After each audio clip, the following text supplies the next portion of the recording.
Oitavonos, então nós vamos para a nossa reta final da unidade da independência dos Estados Unidos. Nas duas últimas aulas, nós vimos algumas leis criadas pela Inglaterra sobre a colônia inglesa aqui na América do Norte, que causou uma certa insatisfação e reação por parte dos colonos. E agora nós vamos ver como que será efetivamente essa reação, como que os colonos agora vão agir diante dessas leis que eles vão considerar leis intoleráveis. Então vamos lá. Agora sim nós entraremos no processo de independência, de emancipação política dos Estados Unidos. Bem, primeiro eles precisavam alinhar-se entre eles. Os colonos precisavam falar basicamente a mesma língua, acertar entre eles aquilo que eles queriam da Inglaterra. Então eles vão fazer um congresso, uma reunião, que vai ser o primeiro congresso continental, portanto, são os colonos aqui no continente que vão reunir, isso em 1774. Das 13 colônias vão se reunir 12, só a colônia da Geórgia não mandou representantes.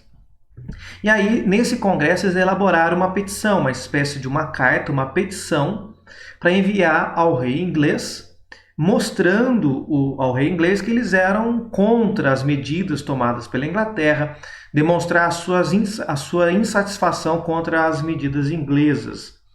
E vão declarar nesse documento lealdade ao rei. Por que isso? Porque neste momento eles não queriam uma separação ainda da Inglaterra. De novo, eles queriam uma relação melhor com o rei inglês, uma relação melhor com a Inglaterra. Não queria se desvincular completamente da Inglaterra. Lembrando, gente, que esses colonos são ingleses ou são descendentes de ingleses, então eles não queriam perder a sua raiz. Então, neste momento, a separação não era ainda um objetivo dos colonos. O problema é que a Inglaterra rejeitou as propostas apresentadas pelos colonos. A Inglaterra não quis conversa com os colonos.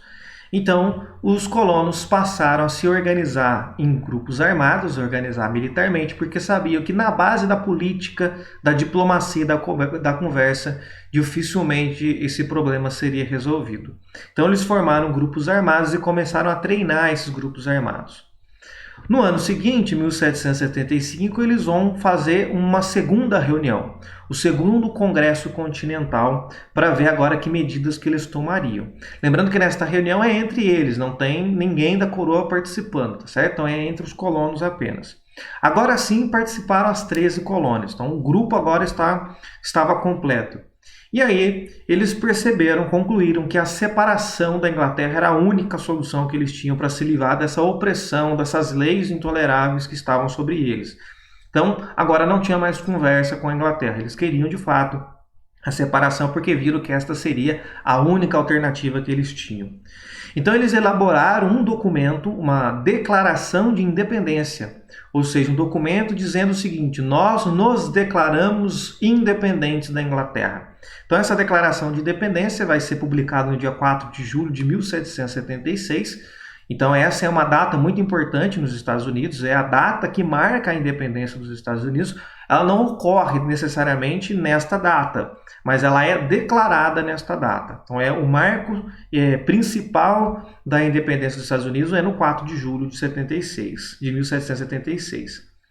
Só que precisava do reconhecimento dessa independência. Não basta eles dizer que estão independentes, é preciso que outras nações, e inclusive a Inglaterra, reconheça essa independência. E convenhamos, não será fácil a Inglaterra reconhecer essa independência porque não é do interesse dela. E um outro detalhe importante é, como era colônia da Inglaterra ainda, havia soldados ingleses no território. Ou seja, entre os colonos havia soldados ingleses, e a Inglaterra não estava disposta a reconhecer essa independência, muito pelo contrário. A Inglaterra estava disposta a resistir a essa independência, não permitir que essa independência acontecesse. Então é claro que a guerra era inevitável, vai acontecer uma guerra muito difícil, uma guerra muito sangrenta, que vai durar até a década de 1780.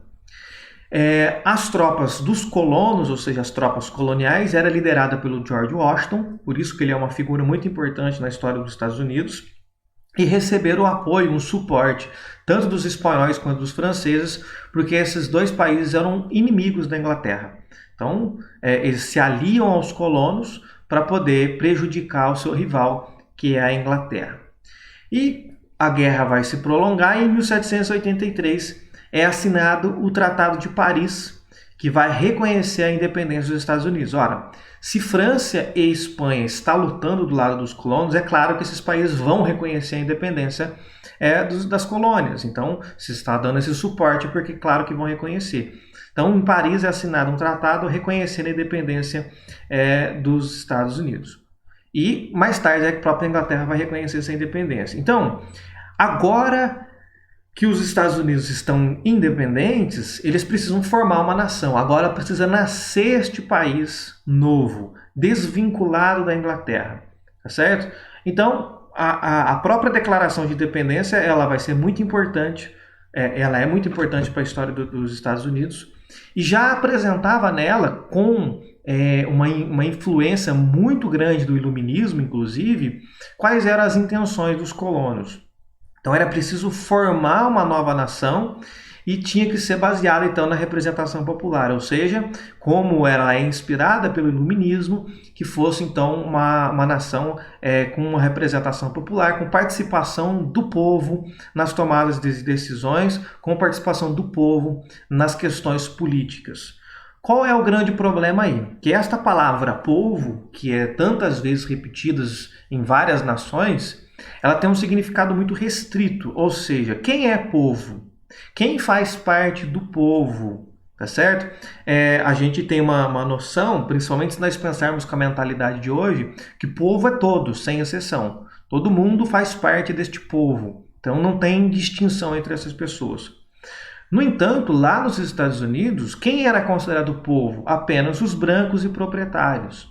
E isso é um grande problema. Então, quando a independência, os documentos falam de participação popular, ou seja, o povo participando da política, o povo participando das tomadas de decisão, de quem eles estão falando? Dos brancos e dos proprietários. O que significa isso? Que a nação nativa, os indígenas que lá tinham em grande quantidade, estão fora da política e fora das tomadas de decisões. E a população negra, que era muito grande, principalmente no sul, nas colônias do sul, que era uma região que havia sido escravocrata até pouco tempo e tinha uma população negra muito grande, essa população negra também fica de fora da política e fora das tomadas de decisão. Portanto, os nativos indígenas e os negros e uma população que eram de colônias espanholas que moravam por ali, ou seja, os latinos, esses grupos estão fora da política e, portanto, não são considerados povo norte-americano, embora tenham nascido lá, falam a mesma língua, compartilham a mesma cultura, certo? Então esse é um ponto importante. Bem, tudo isso tem um preço. Essa desigualdade no tratamento vai se arrastar por muitos anos. E nos dias de hoje, basta vocês assistir os noticiários, as manifestações que acontecem nos Estados Unidos por conta do racismo, é reflexo deste momento. Por que não considerar os indígenas e negros como povo, como população? Ali já tinha uma ideia de que brancos eram superiores, havia uma ideia já da supremacia branca, tá certo? Que é racista, por sinal. Então já é ali uma semente do racismo que se vai prolongar por muito tempo e que existe até hoje. E até hoje a população negra está buscando a reparação deste problema. Então, voltando aqui na questão da formação dos Estados Unidos, é preciso ter uma identidade nacional. Uma identidade, há elementos que as pessoas daquele território se identifiquem como membros de um mesmo povo. Então é preciso criar alguns símbolos, por exemplo, a escolha de uma bandeira, que naquela época havia 13 estrelas apenas, por conta das 13 colônias, e também a formação de uma carta magna, ou seja, de uma constituição. Então eles já tinham feito uma constituição, ela vai ser ratificada em 1790 pelo Congresso, que vai determinar a criação de uma república federalista presidencial. Então é muito parecido com o modelo brasileiro, porque nós copiamos deles, não é idêntico, mas muito parecido com o brasileiro. É uma república federativa presidencial, que dava autonomia para os estados, só que isso vai gerar alguns debates entre eles, como, por exemplo, qual seria o papel do governo, se seria centralizado ou não, certo? Então, se o governo seria bem centralizado ou se seria descentralizado pelos estados. Lá nos Estados Unidos, embora o cargo de presidente tenha muita importância, os estados têm bastante autonomia. Se nós compararmos com o Brasil, que também é uma república federativa, os estados deveriam ter, por conta desse modelo federativo, deveria ter mais autonomia. No entanto, aqui o poder é mais centralizado do que descentralizado.